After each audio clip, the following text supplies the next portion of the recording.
Hello and welcome to Talk the Line. My name is Jen Long. We upload a new podcast every Friday, talking to an artist about something that they secretly love, their obsession, their passion, something they're deeply interested in but might not always get to talk about.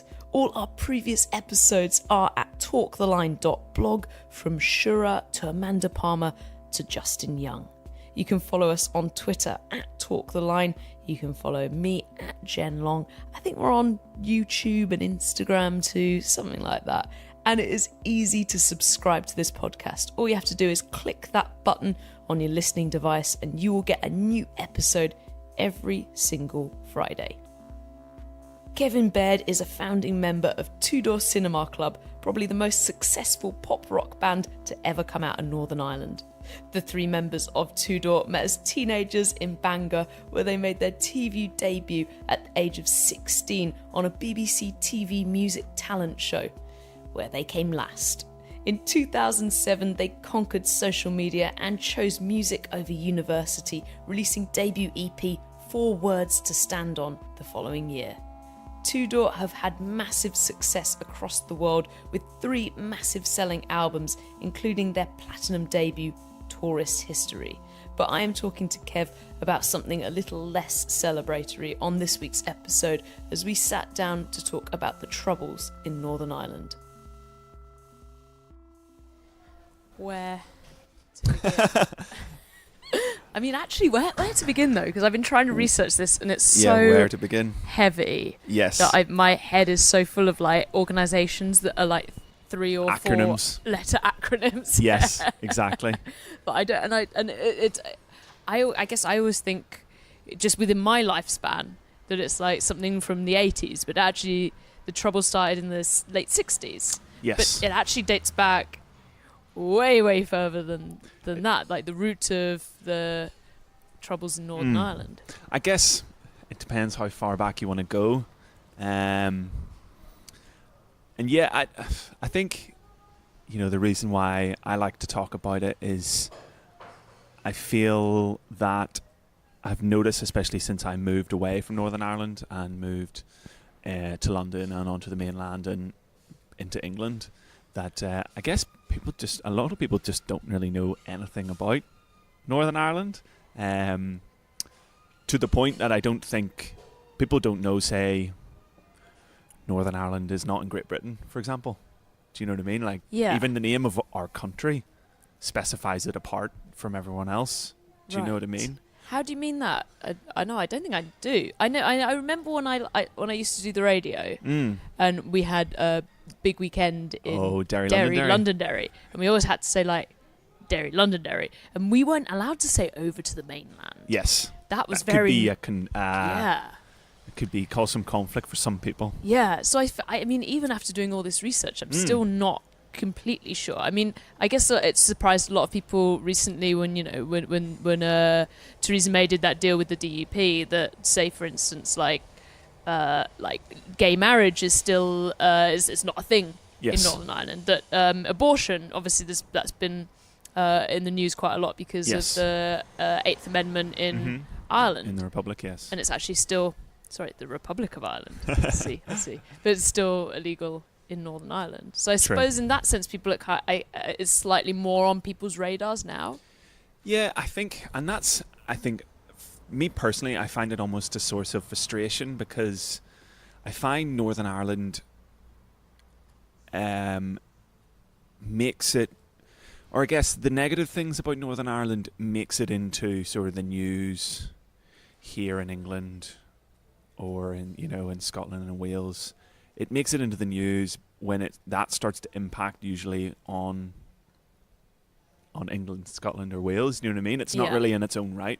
So when you would say suddenly people, more right-wing press would be worried about Jeremy Corbyn, they try to dig up lots of the stuff about the IRA as if they suddenly now really care. And obviously there was some very serious things there for, British people in the 70s, 80s, even 90s. It wasn't just a Northern Irish issue, but the IRA still exists, and it seemed strangely the timing always seems very strange when these things come up. Say the abortion thing, and it's amazing that it's getting the sort of coverage that it is. And I think there's a lot of people doing some great work to try and highlight the fact that this still exists in the United Kingdom. You know, it's criminal to the point of, if you have any chance of, the only way you can get an abortion is if the woman or the person who's able to get pregnant is, their life's at risk. Right. Do you know it? If your life's not at risk, but medically your child is dead inside of you, you will have to carry that to term, and it's just barbaric. And I think there's a lot of people who find themselves totally at odds with the fact that that still exists in the United Kingdom. Yeah. But on the other hand, it's definitely seen. I've noticed it now. The implication has been almost as a way to attack Theresa May. Do you know what I mean? And I find that I love the fact that it's getting voice and people are talking about it, and hopefully there will be some sort of change. But I definitely, more so in the media, see an ulterior motive of trying to be like, oh, what's this going to mean for the Conservative government, and blah, blah, blah. You know, not necessarily about real people in Northern Ireland, you know, who are able to get pregnant, having to suffer this, you know. But obviously highlighted by the fact that the DUP props the Conservative Party up. So Exactly. there is that kind of closer alignment between the two of them. Yes. So that, I guess, a lot of those issues, to me, I find frustrating because Northern Ireland's only ever mentioned when it creates a negative impact somewhere else.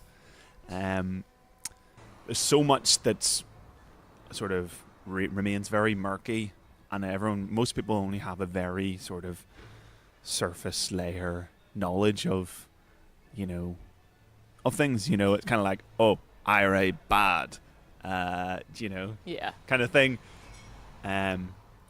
So yeah, it's a very interesting topic, I think, anyway. But no, it is. And I guess also a lot of people, there's like, for people who maybe only have like a kind of, like you say, passing knowledge, it's the confusion over, but what are the troubles are about? What are the troubles about? Is it a religious thing, or is it like a nationalist thing? But they're sort of so entwined, right? Yeah. And that again is something that dates right back to the very beginning with the sort of people who were native to Ireland, and then the new settlers, and they had, I mean, I might be completely wrong here. Well, and they had different religious beliefs. It's kind of all, you know, I guess a lot in the, you know, you'd learn about things like, okay, Civil War in England, do you know, I guess that sort of, or Henry VIII, that transference between Catholicism and Protestantism in the Church of England. And basically, you know, England has been sort of conquering and colonizing Ireland for, you know, somewhere between 500 and 800 years. And largely when the English crown turned over to being Protestant and Catholic, the Irish majority was Catholic. Yeah. And it was sort of seen as a bit of a threat. And the north of Ireland was traditionally the seat of the most rebellion against Protestantism and against English crown. And when, so it was started with James the First, you know, early 1600s. They what would be called their process of the plantation of Ulster, where they sort of said, we can't just come in and get them to change over and be Protestant. We had to place a lot of Protestants from England, a lot from Scotland, who were largely Presbyterian. That's why there's a big Presbyterian culture in Northern Ireland to this day, and they largely kicked off all the local Catholic And Gaelic. Presbyterian's another form of Protestantism. Protestantism. Yes. So, you'd have Baptist, Methodist, Protestants, Presbyterians, and you'd have Anglican, which would be Church of England or Church of Ireland. And that's all Protestant. That's all Protestant. And then you have Catholic, and you have different threads of Catholicism as well. Well, you would have different threads of Catholicism, but largely kind of like sort of, you would have the Catholicism centered out of Rome with the Pope and things like that, and then you would have sort of like Eastern Orthodox. Okay. But in Western Europe, it would be largely, so it's Roman papal Catholic. Catholicism. Right. Yes. Okay. Cool. Gotcha. Roman Catholic. Roman Catholic. So then, but it gets very confusing because then. So I guess it started around then, around the 1600s. With the planters. And they kicked the people off the land. And then throughout history, foreign nations have tried to use Ireland as a way to trying to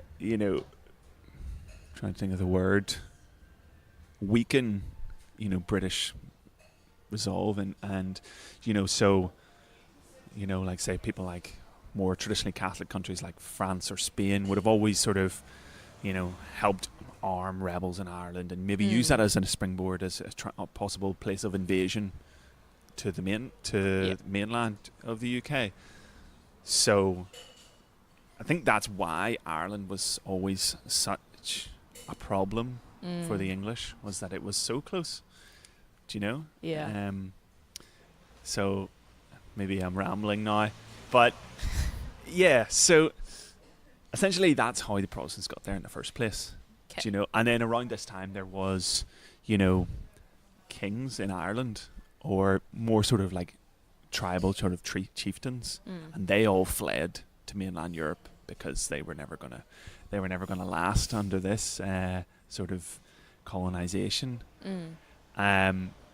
And yes, so then the north of Ireland. So Ireland is split up into counties, and there's 6 counties in the north, and about 3 of them would have a majority Protestant population. 2.5 would be slightly more the other side to Catholic, but they would be more rural, and they would be the sort of border areas.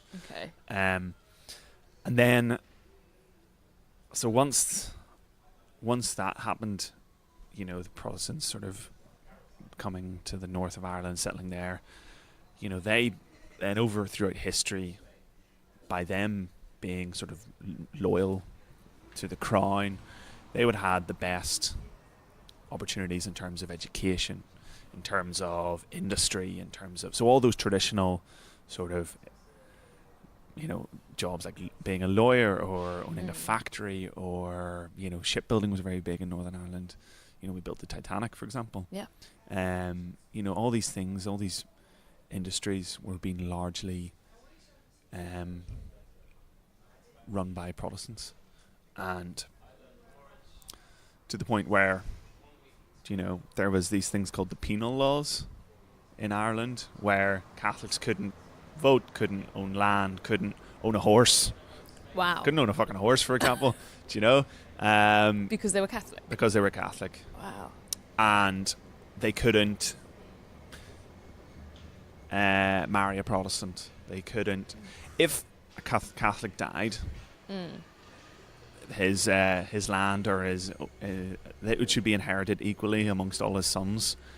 If one of the sons decided to convert to Protestantism, he'd get it all, for example. Oh. So it was very much a kind of a tool trying to encourage people to convert. Yeah. You even hear things about during the famine, which is a very triggering thing for a lot of Irish people, because a lot of people see it as a genocide. Yeah. As a kind of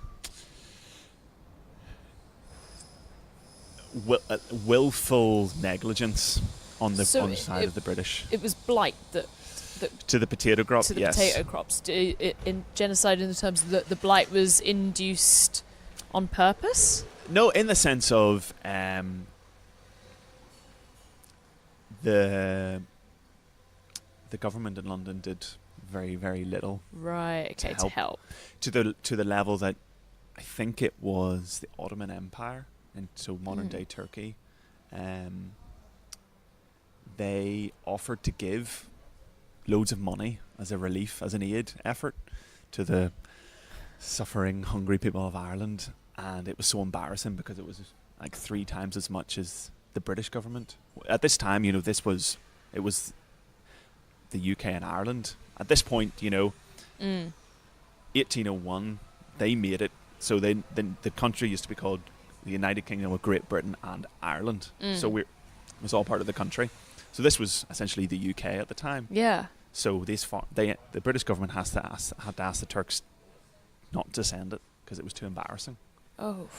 It was at a time where liberalism was kind of coming into its own, when the idea was that let's not, the free market's like a wild beast, don't touch it, and, don't try and meddle with it, it'll all work itself out kind of thing. And there was a lot of sectarianism, xenophobia in London to say these are savages out there, it's their own fault kind of thing. So there's lots of stories during the famine of, the Church of Ireland, which is Anglican, so Protestant, similar thing to the Church of England. They would have said, we'll give you soup if you convert to Protestantism. So this was quite rife at the time. Wow. So like convert or be hungry. Yes. So there was definitely... Or probably die. Yeah, exactly. Yeah. So, or emigrate. Oh yeah, of course. To America. A lot of people went to America then, Yes. right? Yeah. So there's been a lot of, since about, the 1600s, there's been a policy of making life difficult for someone if you're not a Protestant, i.e. you're not the same religion as England or Scotland or Wales, which would largely have been.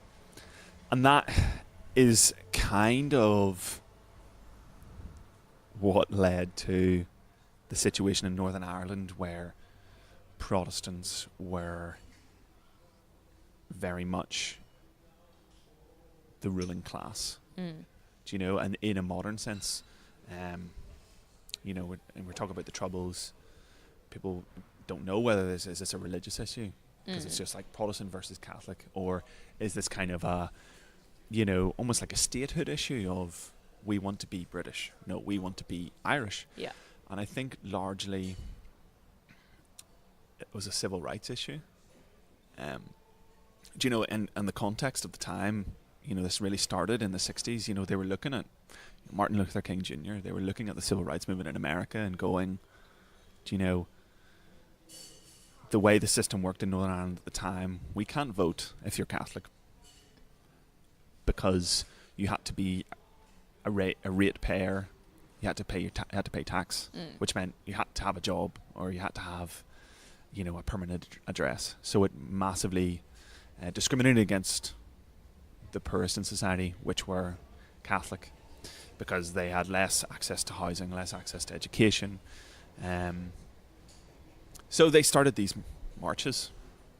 They started to march and demand that we should be allowed, I guess things like access to council housing was massively swung towards Protestants, because Protestants were in charge of the civil service. They were pretty much exclusively the police force. They were pretty much exclusively, doctors, lawyers, anything like that. So that's kind of where, I guess, the movement really started. And I guess, some would argue how the Northern Irish security services, so say the police, and also the British government and the army, how they reacted and how they tried to stop these protests with extreme force. That is kind of, some would say, that what kicked off the whole thing. Right. So, but at this point, Northern Ireland. You're picking it up, picking up the accent. Northern Ireland and Ireland had already separated. Northern Ireland. There was already a border, to say. 1921. So Northern Ireland has only existed for, we're coming up to the centenary now. It's not actually that long. No, not at all. But the confusion comes because the Roman Catholics are predominantly nationalist. Predominantly, yes. Protestant, predominantly unionist. Which So they're sticking with the quote-unquote mainland, Yes. whereas nationalists want a united Ireland. Yes. Okay, got it. They see themselves sort of culturally as being Irish rather than British. And as a kind of, I'm definitely not an expert by any means. And also, I would hold my hands up and say I come at this from an angle of pure privilege. I grew up after the worst of the Troubles. I am a straight white male from middle class background, raised Protestant. So as much as I try and be balanced and try and put myself in the shoes of other people, I don't think I'll ever understand what it must have been like to be a whole host of people, during the 60s, 70s, 80s. But you say you grew up after the worst of it, but I mean, Sure. It still must have had an impact on everyday life. It still must be something that's kind of like omnipresent. I would say I didn't meet a Catholic person until I was 20. Wow. Well, that's not true. That's not true, technically, but to this day, schooling would be segregated still. Really? There are initiatives for what we call integrated education, but they are, where I grew up, there wasn't an integrated school anywhere near where I'd live, so I couldn't go to that. And essentially it's segregated in the sense that there are Catholic schools, and then by design almost everything else is Protestant.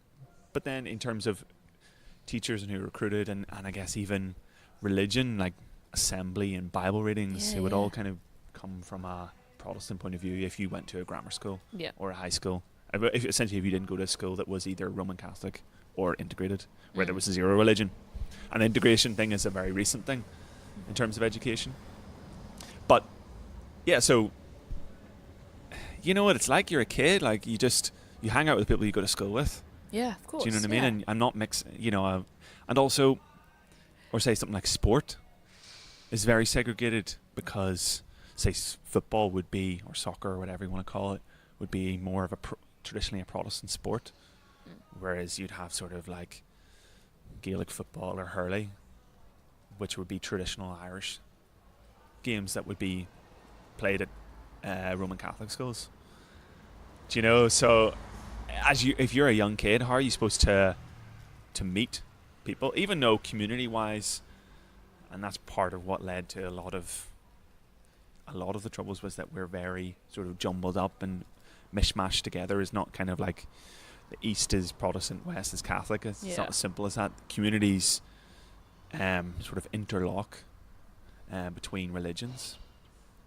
So yeah, education is a big one for me, which I think is very, we would have when I was in primary school, there was a scheme it was called cross-community initiatives, where you would get paired up with the local Catholic school in your town, and maybe once a week for a couple of hours you'd go to their school or they'd come to your school. I think we even went to like a weekend away somewhere and went like kayaking maybe. Right. But we'd go to their school and then they'd be like, oh shit, gotta do something Irish. I don't know. Then you'd have to learn like Irish dancing or the tin whistle. Right. And then I don't even know what they did when they came to the Protestant school. Just played like rugby or something. Yeah. But so then it's like, but you're like 10 years old. You don't know these people from a different school. Like you're forced to dance. For the teachers. It's just like not a very inclusive society. It sounds weird. It's a great idea, but like, and then in theory, but not in practice. And that existed for 1 year for me at school, in primary school, and then I went to secondary school, and there's no initiatives like that at all. Right. So, yeah. But, I mean, your parents would have grown up during the Troubles and been there. They must have spoken about it, and the kind of like, how does it impact daily life? Like, I guess from a Protestant side, it's probably more impactful from a Catholic side. Sure. I mean, I would say I lived in a town that was, I think it's maybe about 13 or 14 miles from Belfast. So relatively close, 20, 30 minutes in the car. And there wouldn't have been, say, too many bombings or shootings or anything like that. But do you know, you would have felt the impact of this. Do you know, we always said as a band, it was, you know, if we would go and we'd go play gigs around Ireland, and you'd be like, the main road to Dublin, you'd always be like, oh, for fuck's sake. It takes an hour and a half to get to Dublin these days because the roads are good now. But if that one road isn't open, then it takes like 3 hours. And that road would be, it's like, oh, another bomb scare. It'd always be like, the road's closed, there's been a bomb scare. So, I mean, that was sort of the major impact, I guess, on sort of us as a band. But then more so in terms of labelling, it's very tribal, do you know? It's like you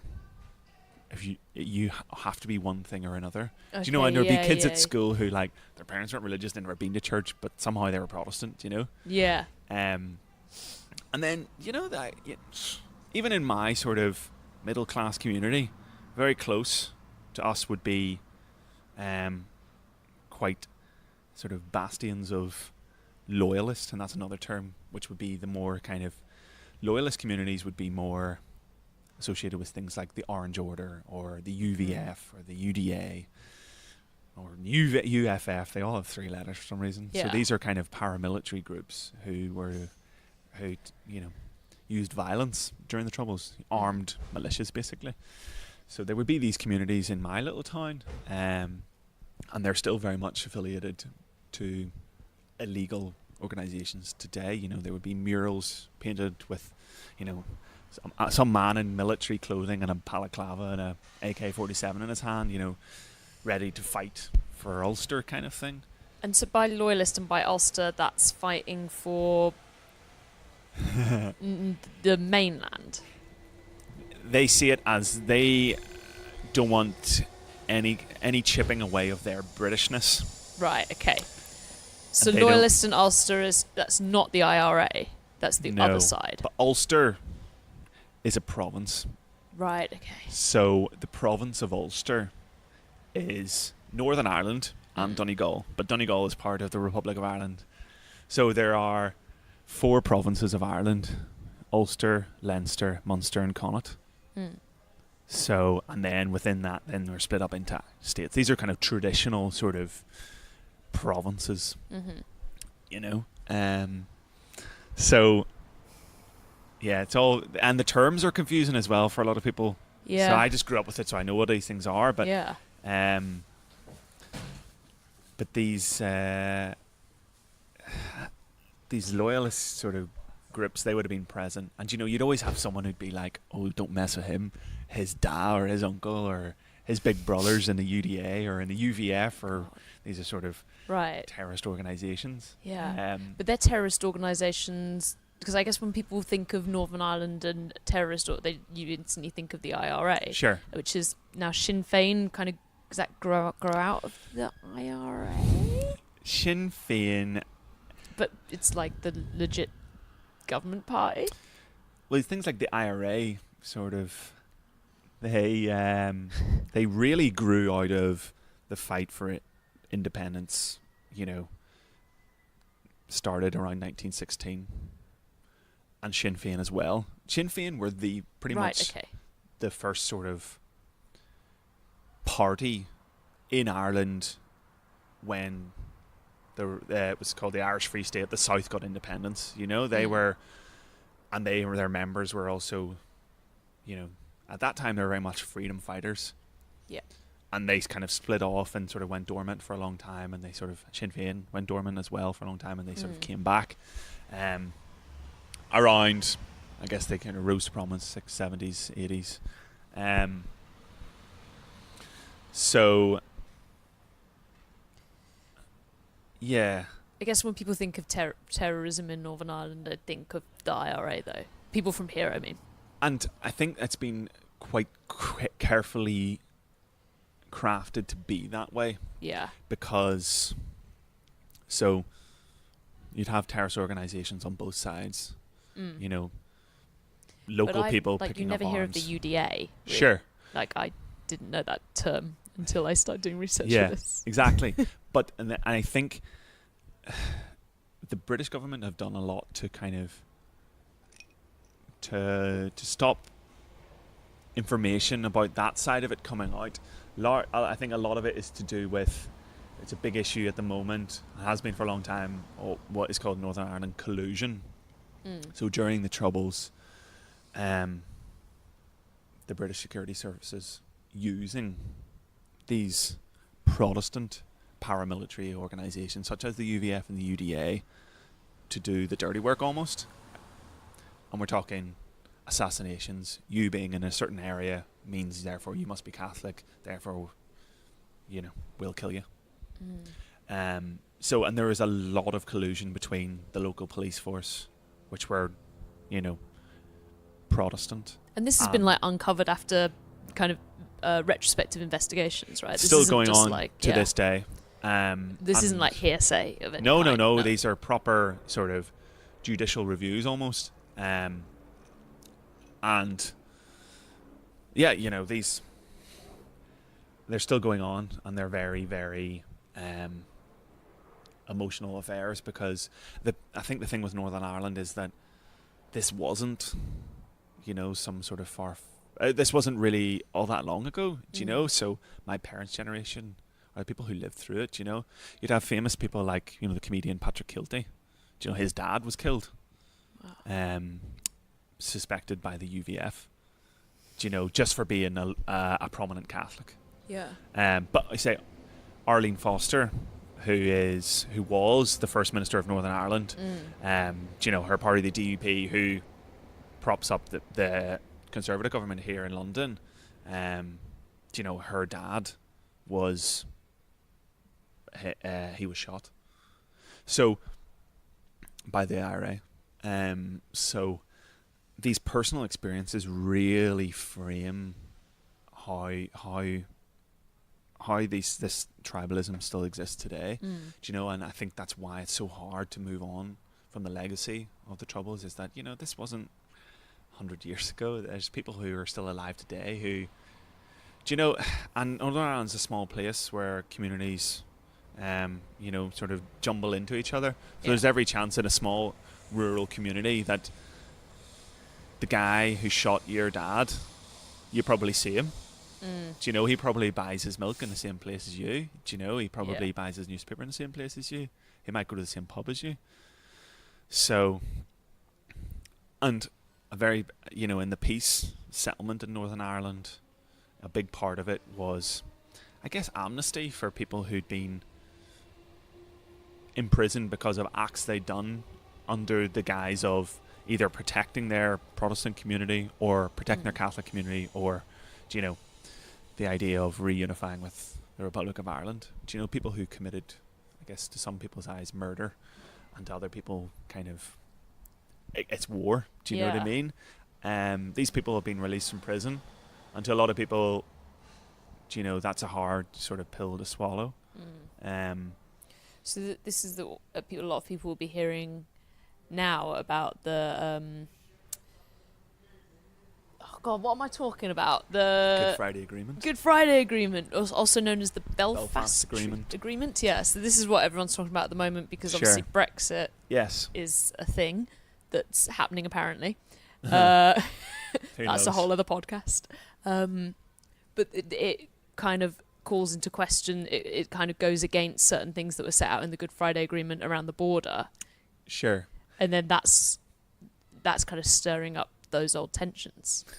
Yeah, it's a very strange thing, because, do you know, as part of the peace agreement, the Good Friday Agreement, or the Belfast Agreement, signed in 1998, again, not actually that long ago. Not that long ago. Yeah. Whatsoever. So, you know, I 20 years ago. I remember that, you know, vividly. Yeah. Do you know, I remember Ash and U2 playing gigs in Belfast, being, you know, for We've Done It, you know, and him and David Trimble, who was a very prominent man in the negotiations, him and John Hume, you know, holding hands with Bono, being like, yeah, we did it, you know. Wow. But The major part of this, which seems very at odds with, say, the sort of hardline Protestant British culture there with people like the DUP, enshrined in the agreement was that, the Republic of Ireland and the British government hold no sway in the sense of they have no aim in Northern Ireland. If you guys want to stay part of the UK, that's fine. We don't care. If you want to reunite with the rest of Ireland, that's fine. We don't care. Do you know what I mean? And it seems very strange to me to how do you reconcile that with sort of that really strong feeling of Britishness when, I guess essentially the main government or your monarch doesn't really care if you're there or not. Do you know what I mean? Doesn't care if you're part of the UK or not. Essentially, during the War of Independence, they finally, And this predates World War One. This was started in 1916, so slap bang in the middle of World War One, which is a lot of the assumption why people think the Crown forces in Ireland were so aggrieved by it and were very they reacted very heavy-handedly in terms of executions and things like that. So after they decided to sort of talk about peace and about some sort of independence for Ireland, the large Protestant unionist majority in the north were worried about being controlled from a government in Dublin, losing their supremacy essentially in their area. So the sort of IRA and Sinn Féin in the south, they were a bit like, we don't really know what to do about Northern Ireland. When we go to these peace negotiations, let's not really bring it up because we don't want to get bogged down in stuff we don't really have a policy on. Yeah. And the British government were kind of doing the same. They were like, I don't really know what's going on up there, like, kind of thing. So they agreed to a peace settlement and they said, okay, we'll sort out the border next year, basically. Yeah. So, there was a lot of... Because I guess some people would say the communities that sort of sit on the border today would be largely Catholic, largely nationalist, and by nationalist I mean would prefer to be part of a united Ireland or part of Ireland. Yeah. See themselves as Irish rather than British. So there was a big question of, does the border, the proposal from, the Catholics in Dublin and Sinn Féin was Northern Ireland was going to be about 77 square miles. It was going to be tiny, almost to the point where it would never survive in its own right. It would suddenly probably become part of a united Ireland because it would have been tiny, because the part of Northern Ireland where there's a Protestant majority is quite small, really. It's more centred in the north and the east. And they just couldn't agree. And there was turned into a civil war in Ireland. And they kind of were just like, the unionists in the north were like, we're not having that. We're not going to be involved in this negotiation about the border. And they kind of decided to just leave it by the counties that exist. So the 6 counties. So even that, it doesn't even, in a sort of cultural way, it doesn't really make a lot of sense. And it's just kind of been left. There's never been any sort of popular vote, never referendum or anything like that on being part of Ireland or being part of Britain. Yeah, and so outside of that kind of northeast part, everything was predominantly Catholic, and then there would still be a lot of Protestant communities, but the majority sort of shifts towards Catholic.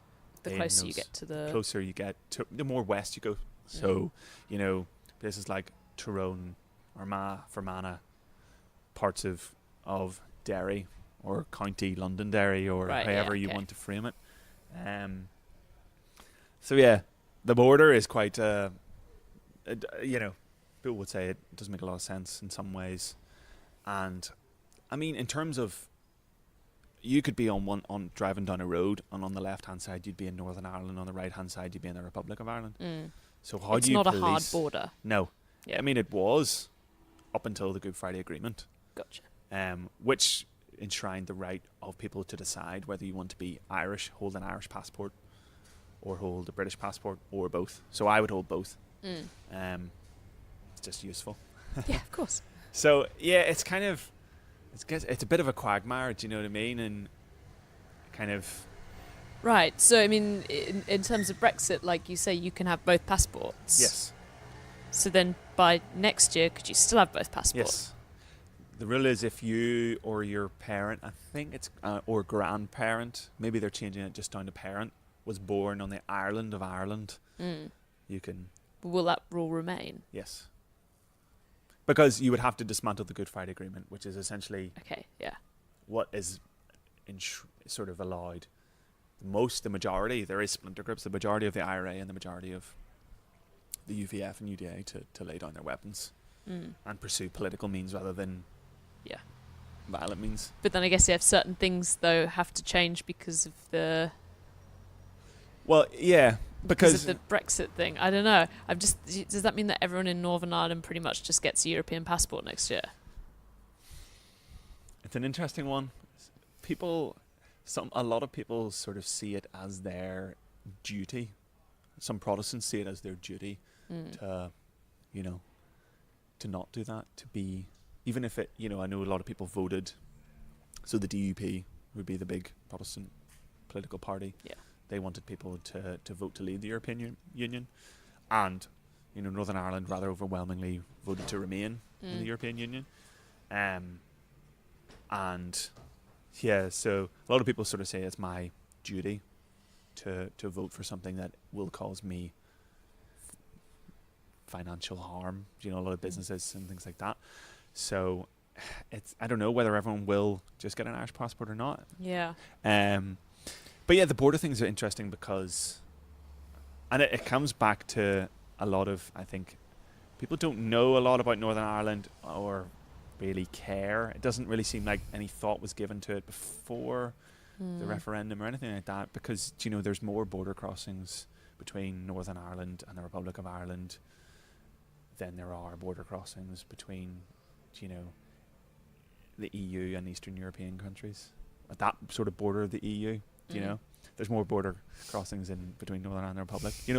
There's like 77 that aren't even charted on a map. Yeah. They would just be like in the middle of some boy's field. Do you know what I mean? Like a tiny little it's like bridge. Unpoliceable. Yeah. Yeah. Without hard infrastructure. Yeah. Which, people on the border, customs, British government officials is just not good in those areas. Do you know what I mean? They're targets for people who see, that as a threat to being of their Irishness while living in, and you have to be, almost have to like be listening out so carefully of what people say. So people would, if you were a nationalist, you would never call it Northern Ireland. You would always call it the north of Ireland. Right. Do you know? So yeah, it's a bit like who knows what's going to happen, and also that sort of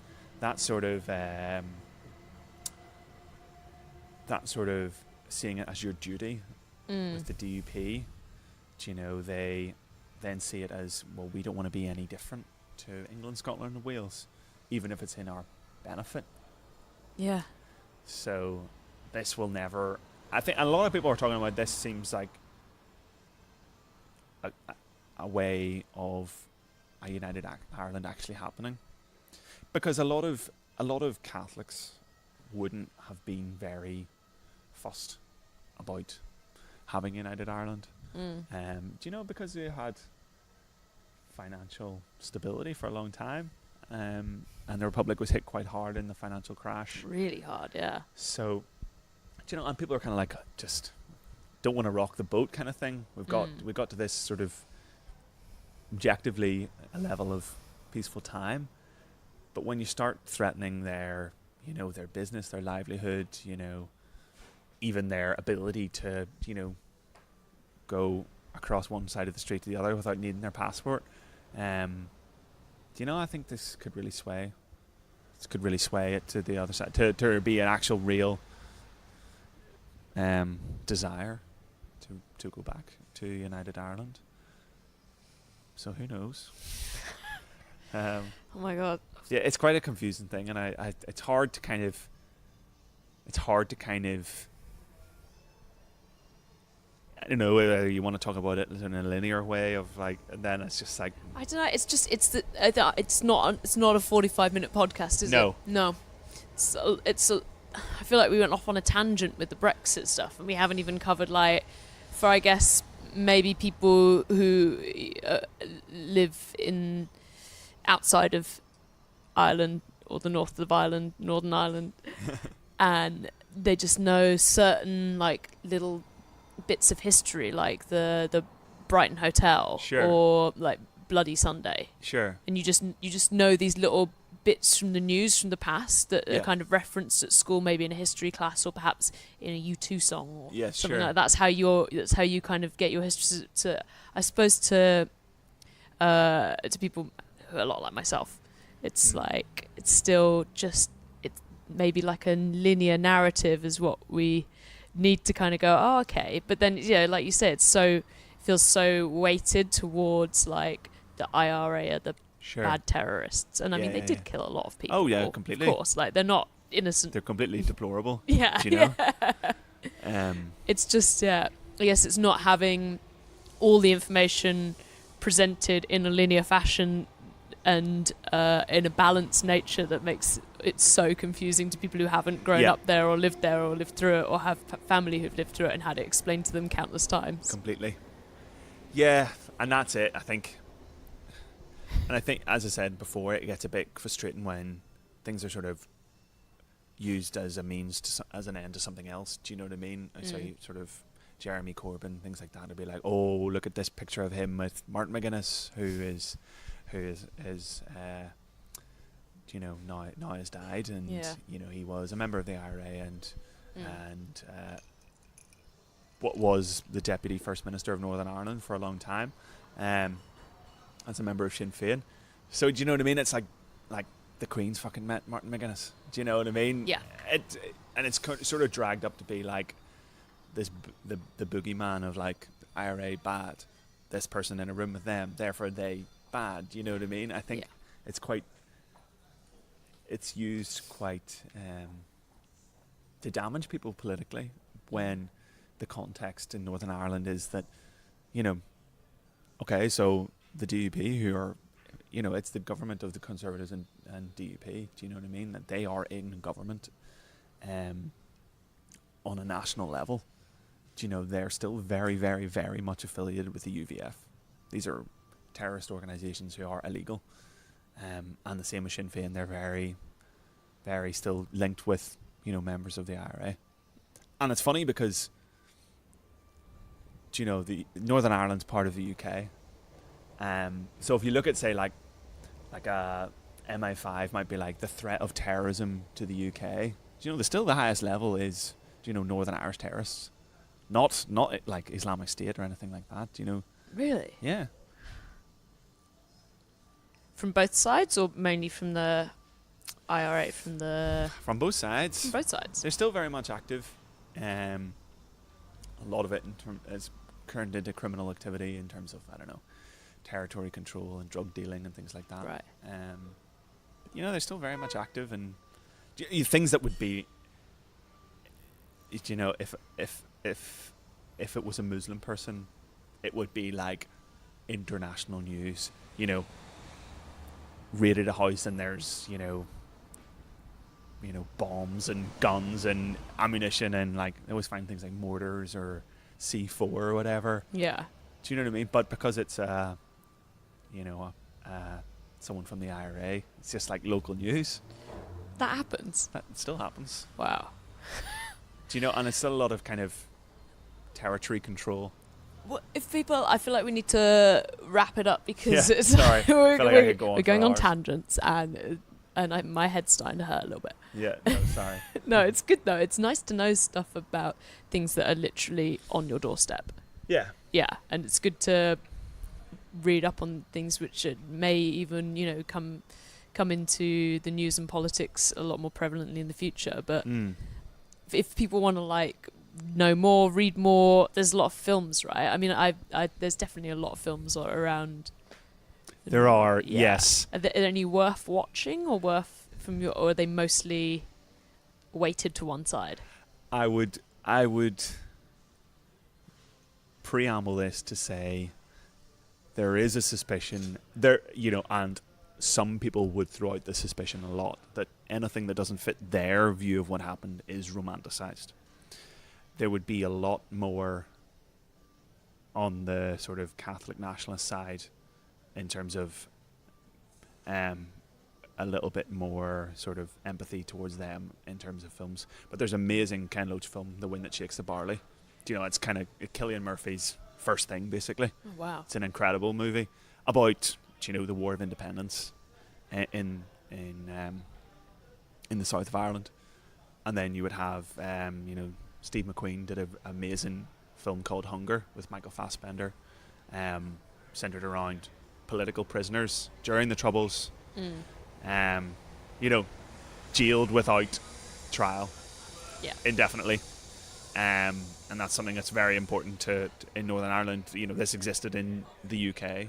People going to prison without trial. Not somewhere in far-flung colonial place in the UK in the 70s. People were in prison without trial, and a lot of them protested not being treated as political prisoners and protested, being tortured.